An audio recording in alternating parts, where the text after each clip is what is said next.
আসসালামু আলাইকুম রহমতুল্লাহ। সর্বপ্রথম আল্লাহ তাআলা হযরত আদম আলাইহিস সালামকে মাটি দিয়ে মূর্তি আকার ধারণ করান।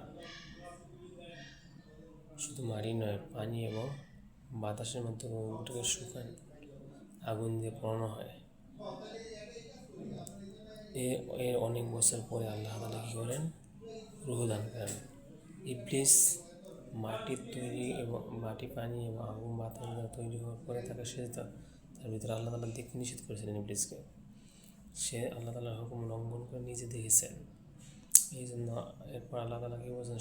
রূহ দেওয়ার পরে আদম আলাইহিস সালামকে রূহ দেওয়ার পরে বলছেন যে সবাই তোমরা আদমকে সেজদা করো। ইবলিস তখন আর সেজদা করে না, মনে করছে যে এর ভিতরে কিছুই নেই। কেননা ইবলিস রূহর যে দাম ছিল দেহের চেয়ে বেশি, এটা সে জানে না। ইবলিসকে আল্লাহ তাআলা শাস্তির ভিতরে শয়তান হিসেবে ঘোষণা করেছেন, কেননা সে আদম আলাইহিস সালামের সেজদা তো আসে যায় না কিছু, কিন্তু আল্লাহ তাআলার ছিল হুকুম। ছোট কি বড় কি এটা বোঝার বিষয়, আল্লাহ তাআলার হুকুম যেটা ফরজ সেটাই করতে হবে।